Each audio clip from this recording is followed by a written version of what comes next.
Hello दोस्तों, आप सभी को हमारे चैनल जसवान नेट जी पे स्वागत है। दोस्तों, इस वीडियो में हम लोग क्लास 11th के बायोलॉजी ह्यूमन फिजियोलॉजी के चैप्टर डाइजेशन एंड ऑब्जर्प्शन के कुछ इंपॉर्टेंट लाइंस देखेंगे, जिससे नीट में कई बार क्वेश्चन पूछा गया है। इससे कुछ इंपॉर्टेंट टॉपिक्स देखेंगे जिससे नीट में ऑलरेडी क्वेश्चन आ चुका है। इसके कुछ डिजॉर्डर्स भी देखेंगे, कुछ एंजाइम्स और उसके कंपोजिशन के बारे में भी देखेंगे। और दोस्तों, मैं 100% गारंटी देता हूं कि इस वीडियो के देखने के बाद 15 साल पुराना मेडिकल एंट्रेंस एग्जाम में पूछा गया हर क्वेश्चन इस चैप्टर का बन जाएगा। सो गाइस, अगर आप हमारे चैनल पर नए हैं तो इसे सब्सक्राइब कीजिए और नोटिफिकेशन ऑन कर लीजिए, ताकि आपको नीट के रिगार्डिंग हर छोटी छोटी और बड़ी से बड़ी अपडेट मिलता रहे।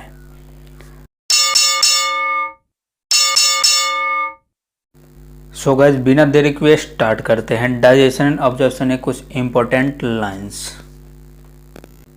Ilium is highly coiled part. Ileum का मतलब होता है स्मॉल इंटेस्टाइन, जो हाईली क्वाइल्ड पार्ट होता है। इसे 2020 में क्वेश्चन पूछा गया।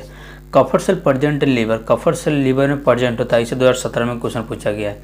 Goblet cell present in mucosa of the stomach and secrete the mucus. Goblet cell stomach के म्यूकोसा लेयर में प्रेजेंट होता है और यह म्यूकस सेक्रेट करता है। इसे 2015 में क्वेश्चन पूछा गया। Acini are present in pancreas and secrete the कार्बोऑक्सीपेप्टाइड्स।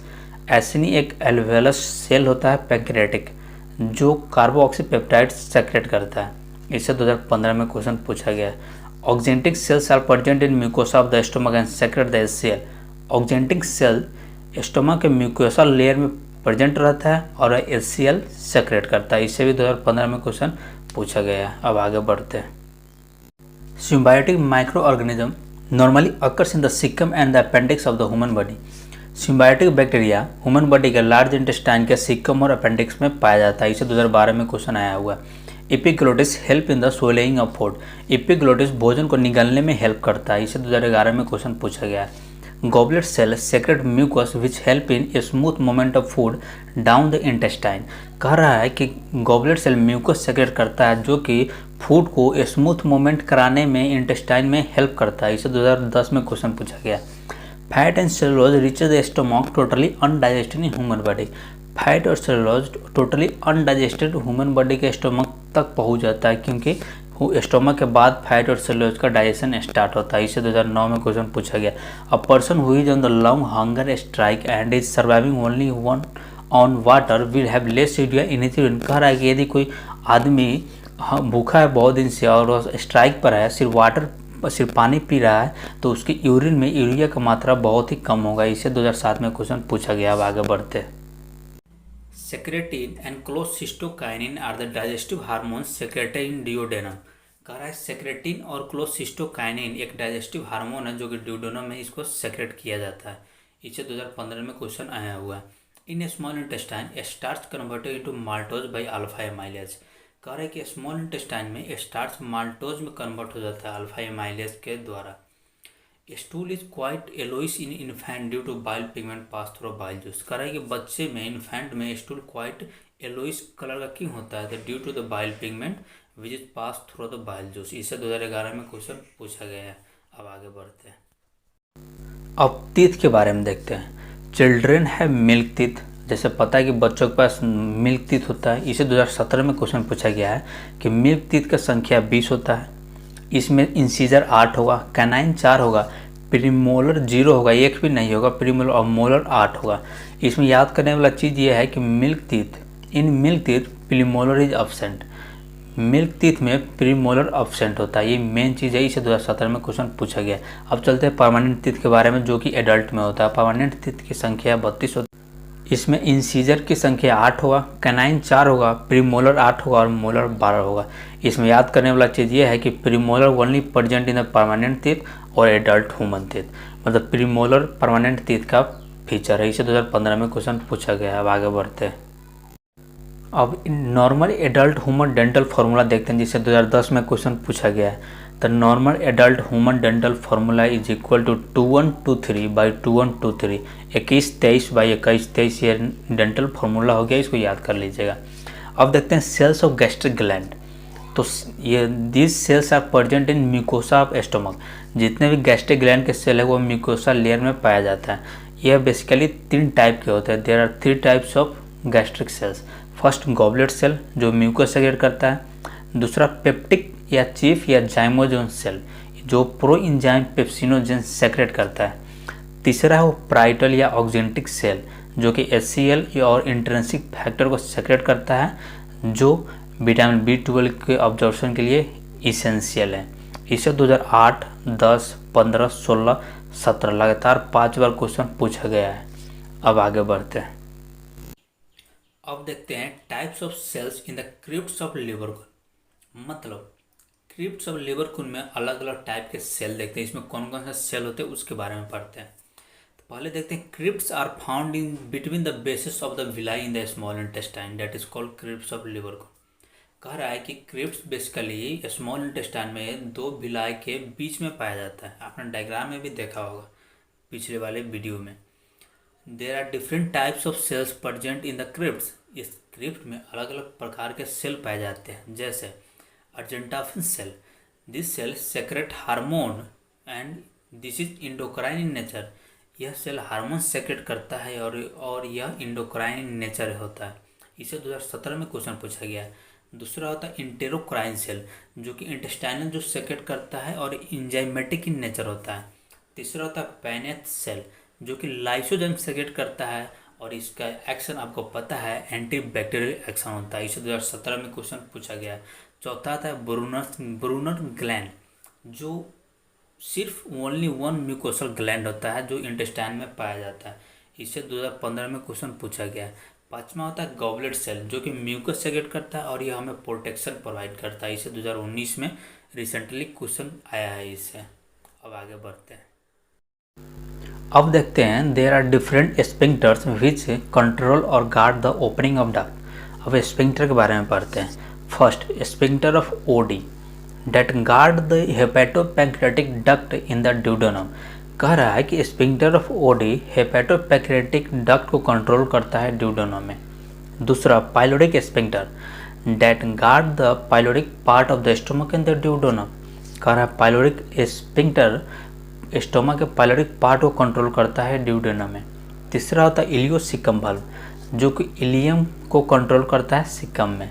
इसे 2016 में क्वेश्चन पूछा गया। आई थिंक आपको समझ आ गया होगा। अब आगे बढ़ते हैं। अब देखते हैं enzymatic composition of pancreatic juice.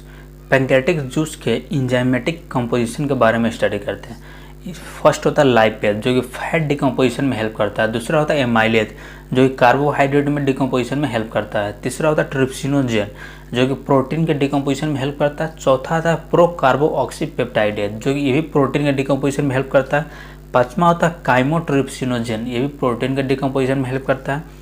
और पाँचवा आपका होता है छठा न्यूक्लियस या न्यूक्लिक एसिड के डिकम्पोजिशन में हेल्प करता है। इसे 2011 और 2017 दो बार क्वेश्चन पूछा गया है, इसको ध्यान में रखिएगा। अब आगे बढ़ते हैं।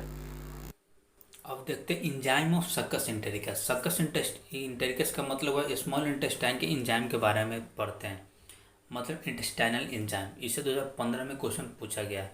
फर्स्ट हो गया आपका लाइपेज जो कि फैट के लिए हुआ। दूसरा हो गया प्रोटीएज जिसको इंटेरोकाइनेज भी कहा जाता है। तीसरा हो गया न्यूक्लियोटाइडेज। चौथा हो गया न्यूक्लियोसाइडेज। पाँचवा हो गया सुक्रेज या लैक्टेज या माल्टेज जो कि कार्बोहाइड्रेट इस सब के लिए होता है। ये आपका सक्कस इंटेरिकस का इंजाइम का नाम हो गया, इसको याद रखिएगा। 2015 में इसे क्वेश्चन पूछा गया है। अब देखते हैं गैस्ट्रिक जूस इन इन्फेंट। इन्फेंट में गैस्ट्रिक जूस कौन कौन है उसको देखते हैं। इसे 2015 में क्वेश्चन पूछा गया है। फर्स्ट हो गया आपका पेप्सिनोजेन। दूसरा हो गया लाइपेज। तीसरा हो गया renin, RENIN। Renin milk digestion में हेल्प करता है। अब सिर्फ रेनिन से ही 2 बार अलग अलग बार क्वेश्चन पूछा गया। 2014 और 2016 में क्वेश्चन पूछ दिया गया कौन ऐसा गैस्ट्रिक जूस है जो बच्चों में मिल्क डाइजेशन में हेल्प करता है। तो आपको वहाँ पे याद रखना है रेनिन।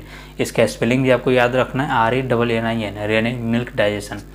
ये हो गया आपका गैस्ट्रिक जूस। दूसरा देखते हैं एब्जॉर्प्शन कैसे होता है। तो फ्रक्टोज का एब्जॉर्प्शन फैसिलिटेड ट्रांसपोर्ट के थ्रू होता है। इसे 2014 में क्वेश्चन पूछा गया। ग्लाइसिन एंड ग्लूकोज को एक्टिव ट्रांसपोर्ट के थ्रू इसका एब्जॉर्प्शन होता है। ग्लाइसिन ग्लूकोज एक्टिव ट्रांसपोर्ट, इसको याद रखने का फॉर्मूला हो गया GGA, glycine glucose active transport. इससे 2013 में क्वेश्चन पूछा गया। अब देखते हैं sodium facilitated transportation amino acid और ग्लूकोज का होता है। इसे 2010 में क्वेश्चन पूछा गया है। Sodium facilitated absorption amino acid और ग्लूकोज का होता है, इसे याद रखिएगा। नोट करने वाला बात यह है कि ग्लूकोज और अमाइनो एसिड का ऑब्जर्वेशन हर प्रोसेस के थ्रू होता है, बाई ऑल प्रोसेस। एग्जाम्पल में जैसे डिफ्यूजन, एक्टिव ट्रांसफर और फैसिलिटेटेड ट्रांसपोर्ट, तीनों के थ्रू आपका होगा। अब देखते हैं फंक्शन ऑफ HCl, जिसे 2008 और 2010 दो बार क्वेश्चन पूछा गया है। It helps in conversion of inactive pepsinogen in the active pepsin.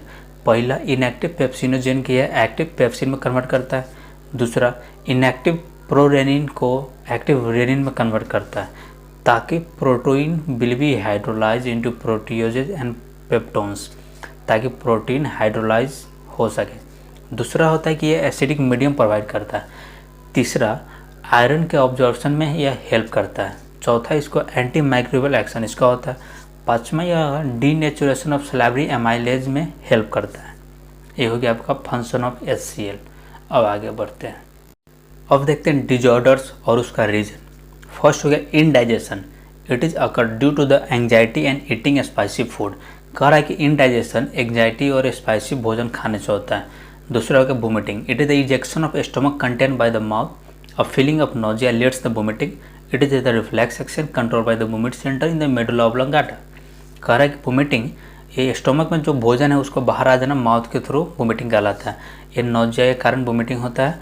यह एक रिफ्लेक्स एक्शन है जो कि वोमिट सेंटर जो कि आपके ब्रेन के मेडुला ऑब्लोंगाटा में प्रेजेंट होता है वो कंट्रोल करता है। तीसरा होगा diarrhoea. It reduce the absorption of food. आपको पता है कि डायरिया में भोजन शरीर में नहीं लगता है। फोर्थ हो गया jaundice. It is the disorder of digestive system. Liver is affected. Skin and eyes turn yellow. कह रहा है कि यह एक डाइजेस्टिव सिस्टम का डिजॉर्डर है। इसमें लीवर खराब हो जाएगा, स्किन और आपका आँख दोनों येलो कलर का हो जाएगा। इसे 2010, 12, 19 और 2007 में क्वेश्चन पूछा गया। बहुत इंपॉर्टेंट है, डिजॉर्डर्स याद कर लीजिएगा। अब आपका है marasmus. Due to the deficiency of the protein and the calories in the infant below the age of 1 year. कह रहा है कि 1 साल के बच्चे, 1 साल कम उम्र वाले बच्चे में प्रोटीन और कैलोरीज के कमी के कारण मैरास्मस होता है। दूसरा होता है आपका kwashiorkor. It is due to the deficiency of the protein, so the patient are advise to take the more meat, lentils, mills, eggs in the diet. कह रहा है क्वासियोरकर बेसिकली प्रोटीन के डिफिशियंसी के कारण होता है, इसीलिए पेशेंट को कहा जाता है मोर प्रोटीनियस खाना को लेने के लिए। चौथा आपका नेक्स्ट होता है जेरोथैलामिया और night blindness. It is occur due to the deficiency of vitamin A और रेटिनॉल। विटामिन ए को फैट सॉल्युबल विटामिन भी कहा जाता है, इसी कमी से नाइट ब्लाइंडनेस होता है। अब आगे देखते हैं। अब देखते हैं अनेमिया। इस कंडीशन में RBC का नंबर कम हो जाएगा, एरिथ्रोसाइट आपका बड़ा हो जाएगा, इमेच्योर हो जाएगा, न्यूक्लिएटेड हो जाएगा, लेकिन उसमें हेमोग्लोबिन होगा ही नहीं। इसको दूर करने के लिए फॉलिक एसिड और कोबालामाइन दिया जाता है ताकि इसके सिम्टम को एलिवेट किया जा सके। अब आगे देखते हैं। अब देखते हैं बेरी के बारे में। यह विटामिन B1 के डिफिशियंसी के कारण होता है। विटामिन B1 को थियामाइन भी कहते हैं। It occurs in those country where the staple food diet is polished rice. ये अक्सर हम उस देश में होता है जहाँ का स्टेबल फूड जो है वो राइस है, मतलब जहाँ चावल ज़्यादा लोग खाते हैं, ये वहाँ अक्सर हो पाया जाता है ये बीमारी। इसका सिम्टम होता है pain from the neuritis, paralysis, muscle wasting, mental deterioration, finally heart failure. ये सब इसका सिम्टम हो गया। इसे 2007 में क्वेश्चन पूछा गया है, इसे याद कर लीजिएगा। आई थिंक आपको समझ आ गया होगा। वीडियो अच्छा लगे तो लाइक करें, शेयर करें, कमेंट करें और ऐसी इंटरेस्टिंग वीडियो के लिए चैनल को सब्सक्राइब जरूर करें। फिर मिलते हैं नेक्स्ट वीडियो में, तब तक के लिए जय हिंद, वंदे मातरम।